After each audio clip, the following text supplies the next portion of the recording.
The metal walls of Edge Point Station hummed with the usual background noise of life support systems. James Walker stood at the large observation window, his dark eyes fixed on the swirling purple atmosphere of planet DR-124 below. The station's lights reflected off his worn lab coat as he sipped his third cup of coffee that day. Still staring at that death-trap human. The voice belonged to Blue, a tall insectoid being whose actual name was too complex for human vocal cords. Like many of the station's alien scientists, Blue had taken a simpler name for convenience. James turned, offering a tired smile. The energy readings don't make sense. Blue. A supposedly uninhabited planet shouldn't have regular power spikes like these. He gestured to the holographic display floating beside him, showing irregular but distinct energy patterns. Blue's antennae twitched nervously. There's a reason we classify it as a death zone. 3 research teams disappeared there in the last 50 years. The coalition banned all surface landings. But they didn't ban drone surveys, James pointed out, his eyes lighting up with that particular gleam that made his alien colleagues nervous. In the 6 months since Earth had joined the Galactic Coalition, James had earned a reputation for pursuing leads that others avoided. Blue's outer shell changed color slightly, shifting to a deeper shade of green. A sign of worry in their species. The atmospheric conditions destroy most drones within hours. It would be a waste of resources. James walked over to his workstation, pulling up more detailed scans. Look at this pattern. It's not random. There's something down there generating these pulses, something artificial. He pointed to a recurring spike in the data. Every 48 hours, almost exactly. The station's head researcher, Dr. Kaur, floated into the observation deck. Her gelatinous form glowed softly with bioluminescent patterns, the equivalent of a frown in her species. Walker, I received your request for a drone survey of DR-124. Dr. Kaur, James straightened up, trying to look as professional as possible. The energy readings. I've seen them, she interrupted, her translator producing perfectly modulated sounds. What interests me more is your proposed modification to the standard survey drone. Several tentacles moved in complex patterns as she brought up his design specifications. James nodded eagerly. Yes, ma'am. By reinforcing the shield generator with a reverse polarity field and adding a second backup power source, we could extend the drone's survival time significantly. The new design could last up to 12 hours in DR-124's atmosphere. Fascinating approach. Dr. Kaur's colors shifted to show interest. Most would simply try to strengthen the existing shields, but you've essentially created a countercurrent to the atmospheric interference. Earth's oceans have similar principles, James explained. Sometimes swimming with the current is more effective than fighting against it. Dr. Kaur's form rippled in what James had learned was their version of thoughtful consideration. The resources required are minimal compared to potential data gains. Request approved, Walker. But with conditions. James felt his heart rate increase with excitement. Anything, ma'am. 1 drone. 1 attempt. If it fails, this line of inquiry ends. And you will maintain constant communication with the control room during the entire survey. Her color patterns became stern. We've lost too many good researchers to that planet's mysteries. Understood, Dr. Kaur. Thank you. James could barely contain his enthusiasm.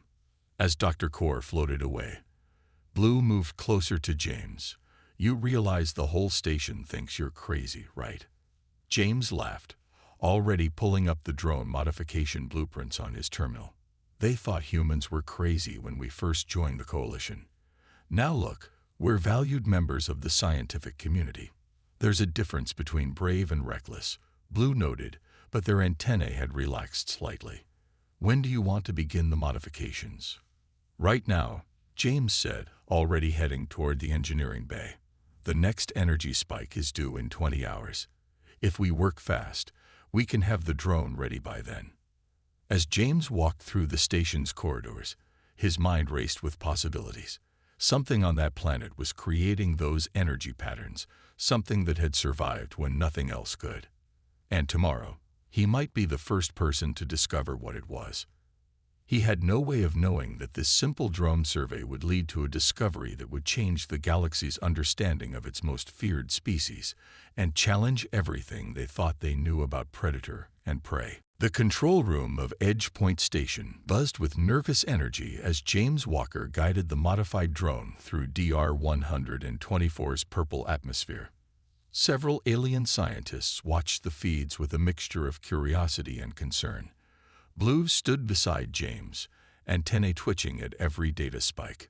Shield integrity at 82%, James announced, his fingers dancing over the holographic controls. The modifications are holding better than expected.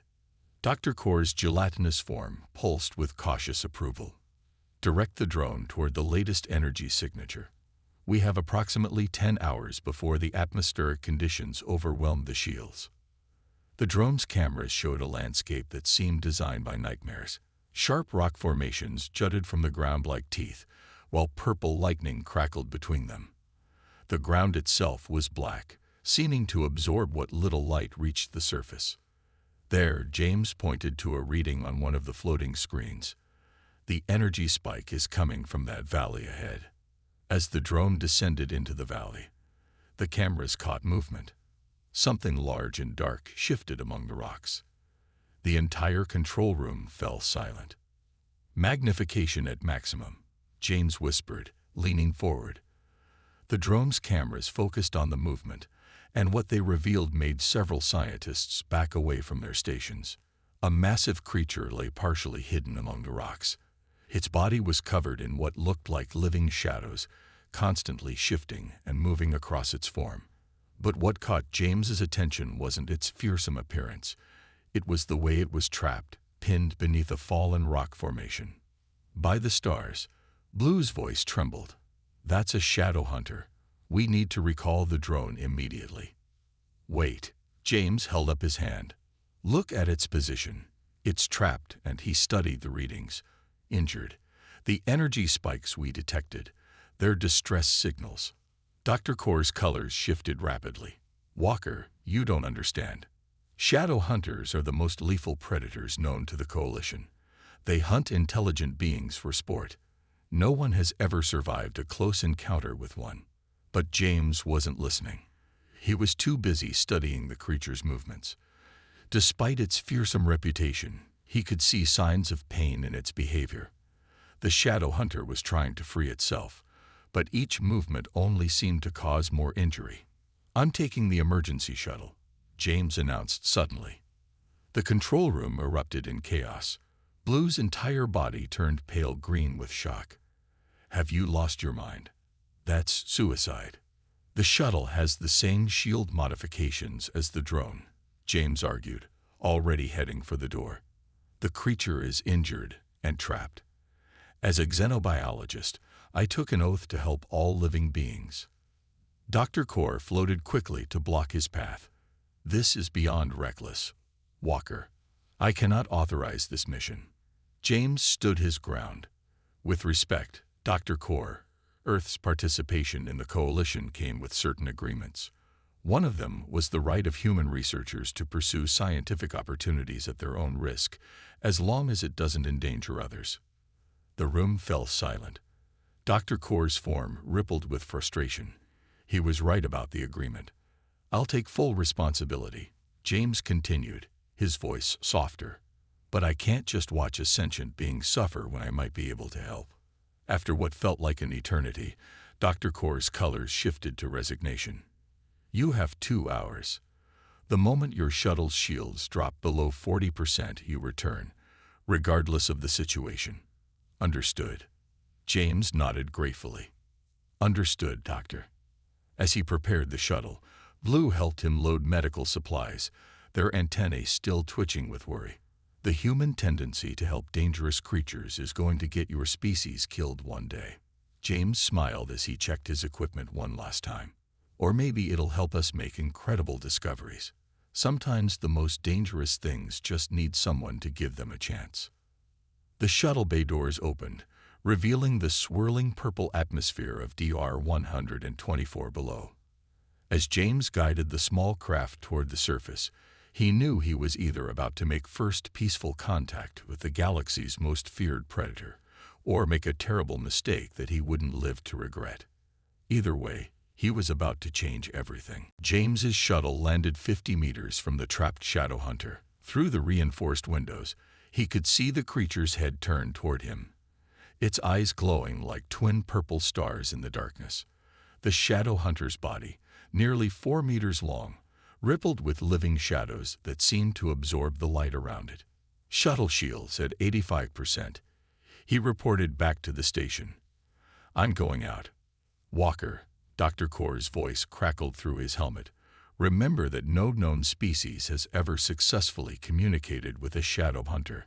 James checked his medical kit one final time. Then maybe it's time someone tried. The moment he stepped onto the planet's surface, the shadow hunter's eyes locked onto him. James forced himself to walk slowly, keeping his movements calm and deliberate. The creature's head tracked his every move, but surprisingly, it made no aggressive gestures.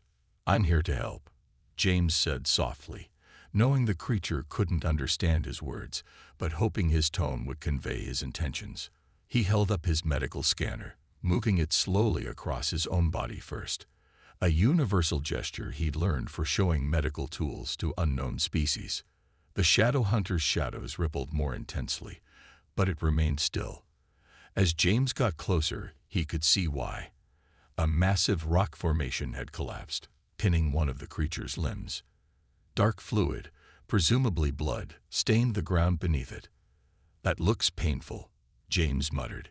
He was now close enough to see the creature's chest rising and falling with labored breaths.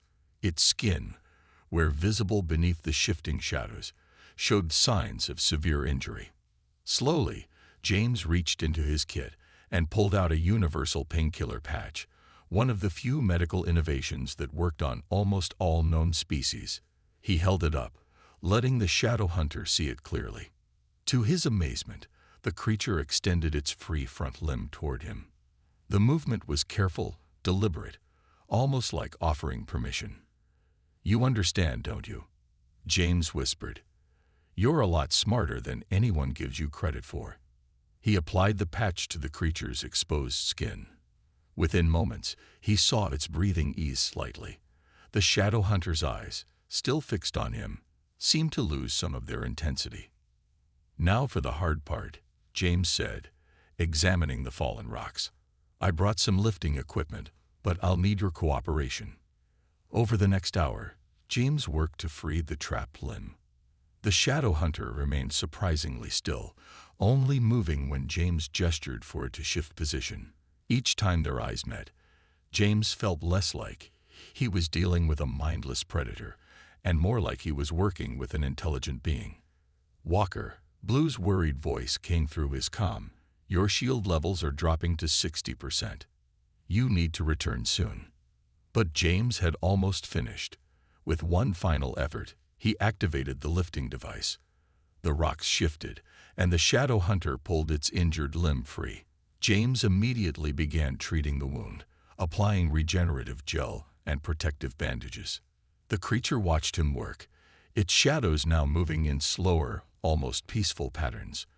When James finished, he stepped back, expecting the predator to flee or perhaps finally show its legendary aggressive nature. Instead, the shadow hunter slowly rose to its full height and bowed its head to him. "You're welcome," James said softly, bowing in return. To everyone's shock in the observation room, the creature then carefully wrote something in the ground with its clawed limb. James's translator took a moment to process the ancient script. "Storm," James read aloud. Is that your name?"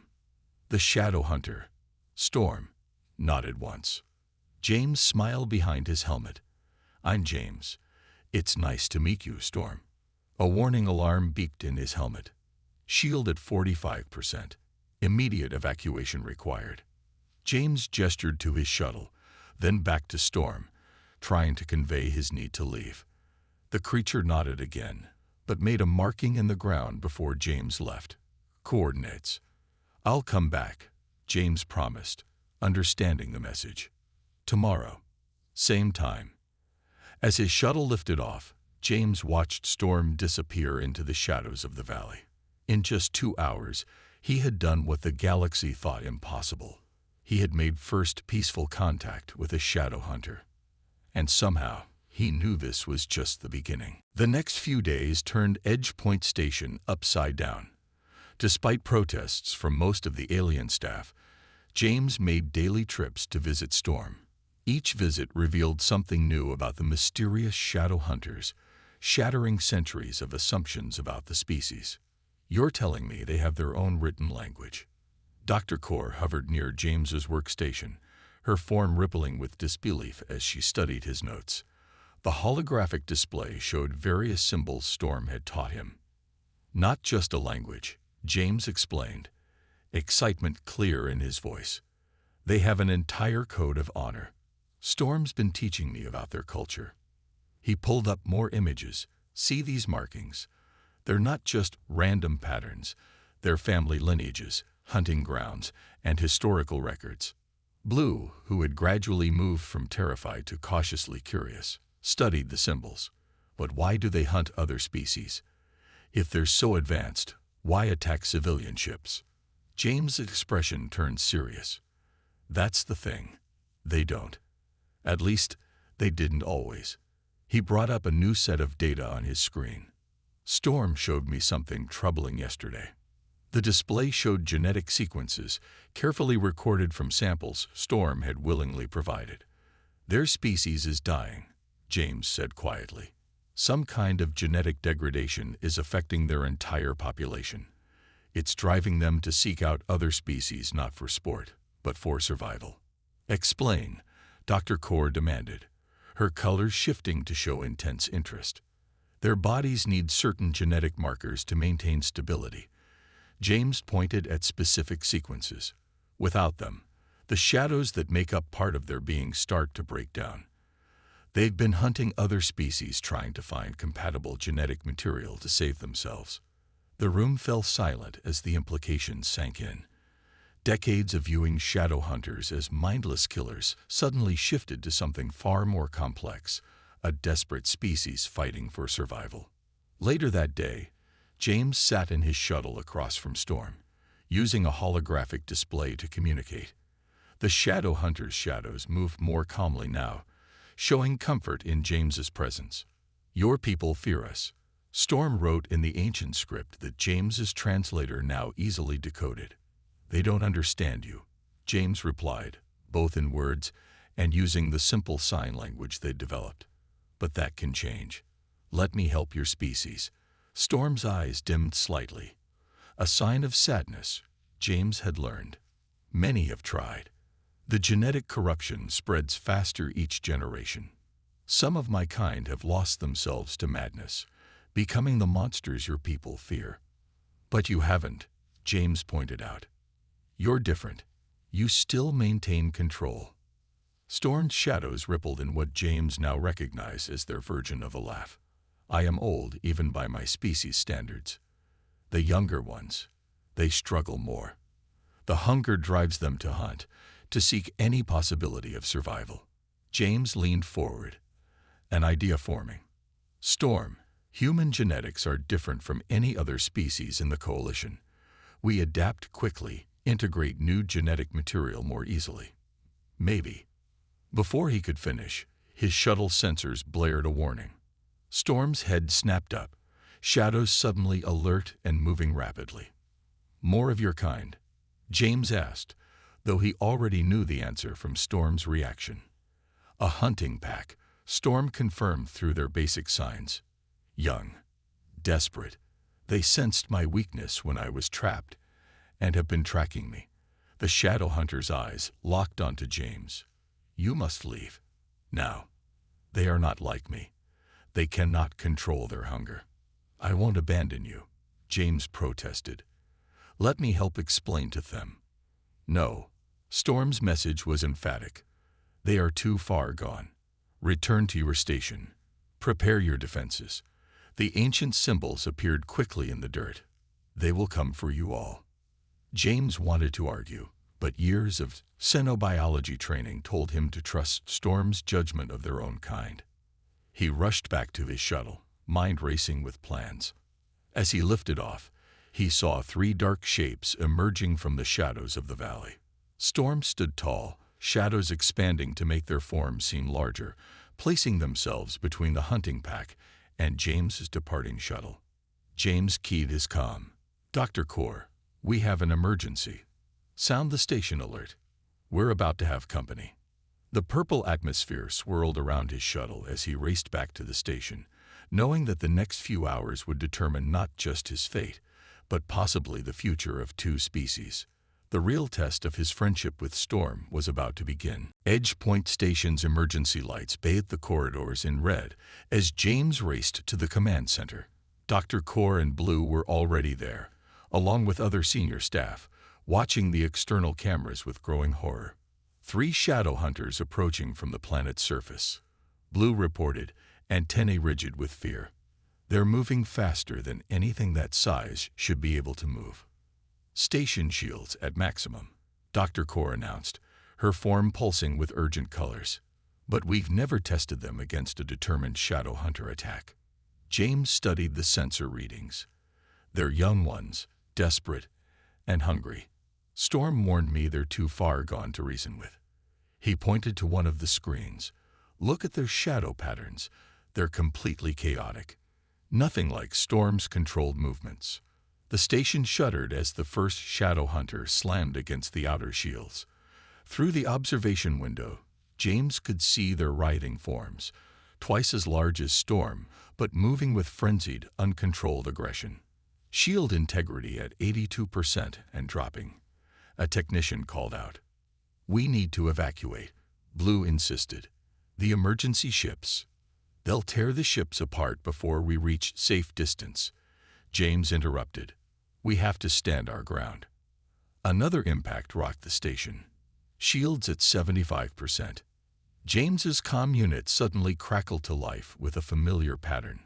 Storm's signal. The ancient script scrolled across his translator. "Open the main docking bay." "What? That's suicide," Blue exclaimed, reading the message over James's shoulder. But James understood. "Dr. Core, I need authorization to open docking bay 3. Dr. Core's colors shifted rapidly between doubt and fear. "Walker, you're asking me to let a shadow hunter inside the station." "I'm asking you to trust me," James replied, meeting her gaze. "Trust that I know the difference between Storm and these hunters." Another impact. "Shields at 61%. Dr. Core's form rippled with decision. "Do it." James rushed to the docking bay controls, fingers flying over the console. The massive doors slowly opened, and through the atmospheric barrier streaked a familiar shape. Storm's form, shadows flowing with precise control, landed gracefully inside the station. The other shadow hunters immediately noticed the opening. As they turned toward it, Storm did something that made everyone in the command center freeze in awe. Their shadows expanded, filling the entire docking bay with darkness, while their eyes blazed with purple fire. A sound filled the station. Not quite a roar, not quite a song, but something ancient and powerful. The young hunters stopped their attack, turning their full attention to Storm. "They're communicating," James whispered, watching his translator try to keep up with the complex patterns of shadow and sound. Storm's message was clear. The station was under their protection. The younger hunters would have to go through Storm to reach it. The largest of the young hunters lunged at Storm, shadows clashing in a display that looked like a battle between living darkness. But where the young one's movements were wild and desperate, Storm moved with centuries of experience and perfect control. James didn't waste the opportunity. "The genetic stabilizer," he shouted, running to his lab. "The prototype we were working on. It might calm them enough to listen." While Storm kept the hunters distracted, James and Blue loaded the experimental stabilizer into the station's atmospheric system. It was based on James's research of Storm's genetic samples. Untested, but their only hope. Now, James activated the system, flooding the docking bay with a fine mist. The effect on the young hunters was immediate. Their frenzied movements slowed, their shadows beginning to show patterns rather than chaos. Storm continued their ancient call, but now with a different tone. Not challenging, but soothing. Gradually, the young hunters' shadows settled into more controlled patterns.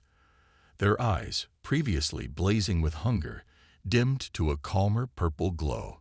They backed away from Storm, then did something that made James's heart leap. They bowed. Translation complete. James's comm unit announced, displaying Storm's message to the young ones. You are not alone. There is hope. Let us show you another way.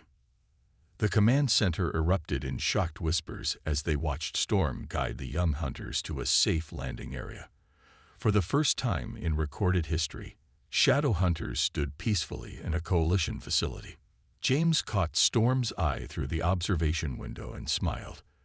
They had just changed everything, not through force, but through understanding and trust.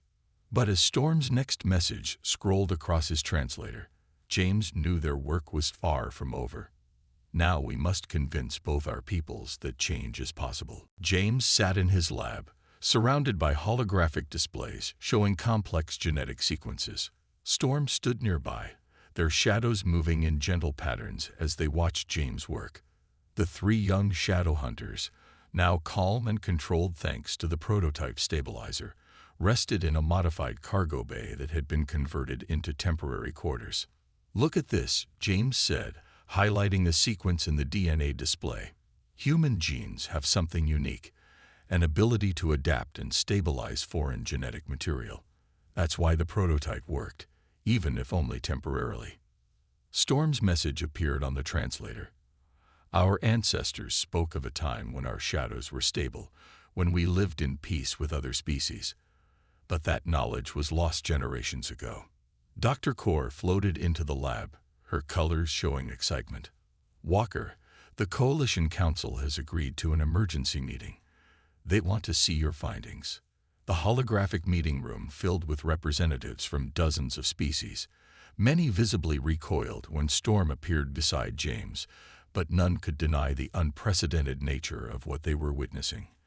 As shadow hunters standing peacefully among them.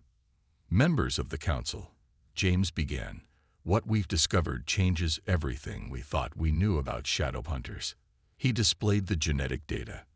Their aggressive behavior isn't natural. It's a symptom of a devastating genetic disorder. He explained how the shadow hunters' unique biology, which gave them control over living shadows, required specific genetic stability. When that stability began breaking down generations ago, their species faced extinction.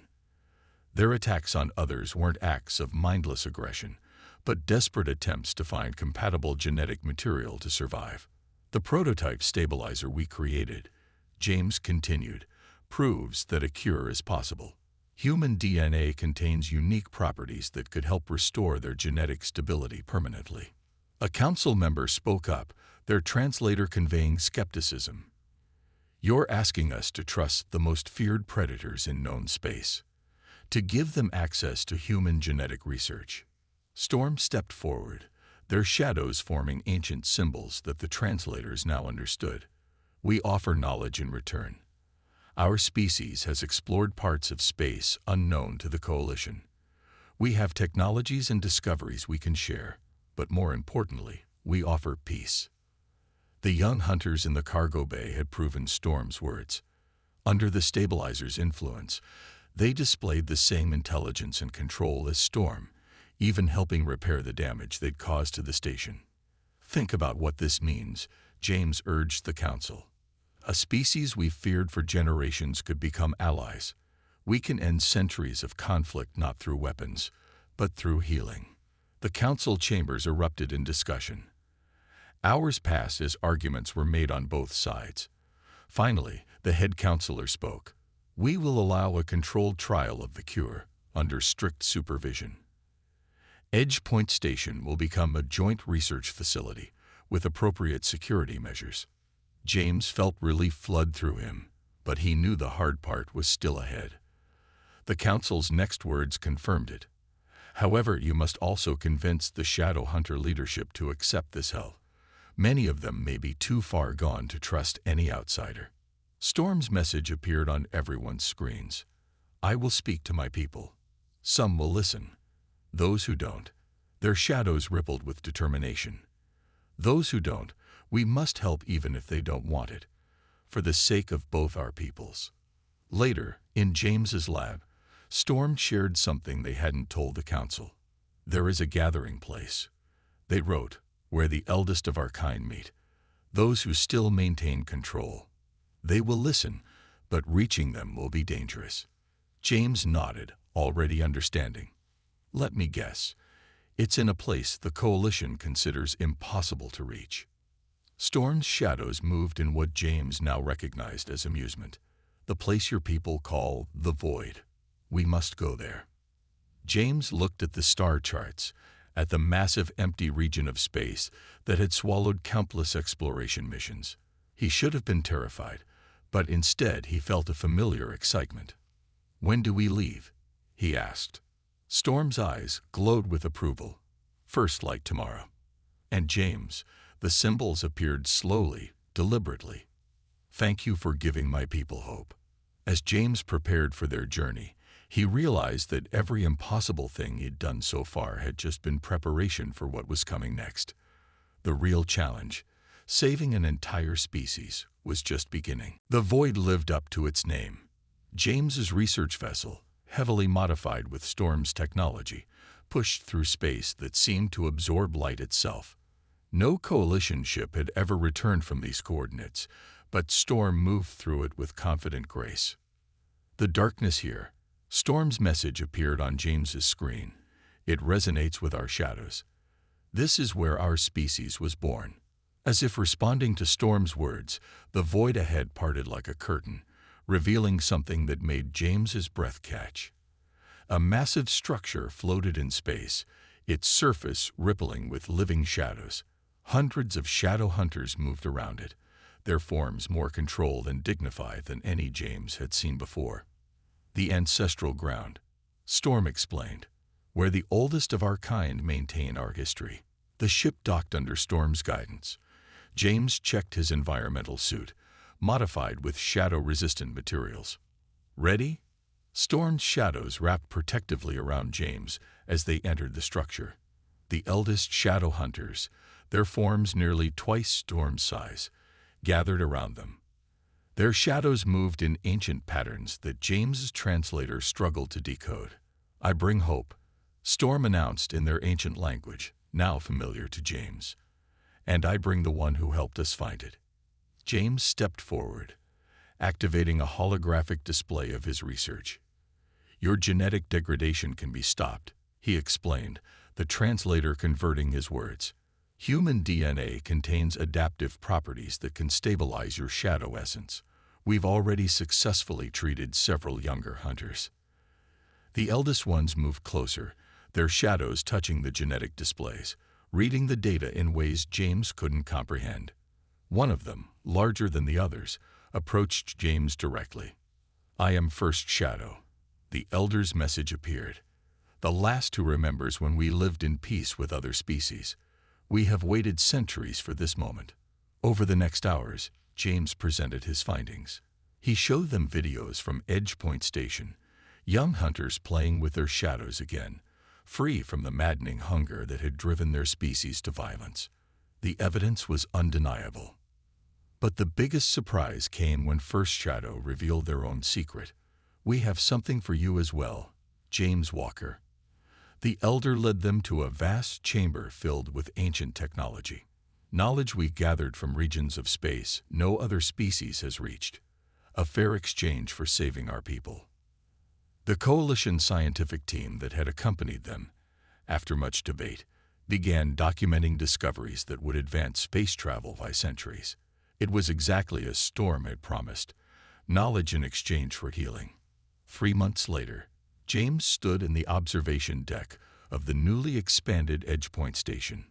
Below, on planet Devar 124, a new facility was under construction. the first joint human shadow hunter medical center. The prototype cure had been refined into a permanent solution, and shadow hunters from across the galaxy were arriving for treatment. The latest report from the Coalition, Blue said, walking up beside him. Their antennae now moved with calm rather than fear when shadow hunters passed by. Attacks on civilian ships have dropped to zero. The treatment is working. Storm appeared on James's other side, their shadows moving in peaceful patterns. My people are remembering who we once were, they wrote. The hunger no longer drives us. We can choose our path again. Dr. Kaur floated in, her colors showing pride. The Coalition Council has officially recognized shadow hunters as a member species, she announced. And they've named you, Walker, as the first ambassador. James smiled, watching as a group of young shadow hunters helped install new equipment, working alongside humans and other species without any fear or tension. In just a few months, centuries of terror and mistrust had begun to transform into cooperation and hope. You know, James said to Storm, when I first came to this station, everyone thought humans were crazy for wanting to help dangerous creatures. Storm's shadows formed what James now knew was laughter. Perhaps being a little crazy is exactly what the galaxy needed. Someone who would look past fear to see the truth. As James watched the activity below, he thought about how one small act of kindness, choosing to help an injured creature despite all warnings, had changed the course of history for two species. Sometimes, he realized, the craziest thing you could do was show compassion when everyone else showed fear. The future would hold new challenges, new discoveries, and new understandings. But for now, watching humans and shadow hunters work side by side under the purple sky of DR 124, James knew that the impossible had become possible, all because someone chose to befriend the galaxy's most lethal predator.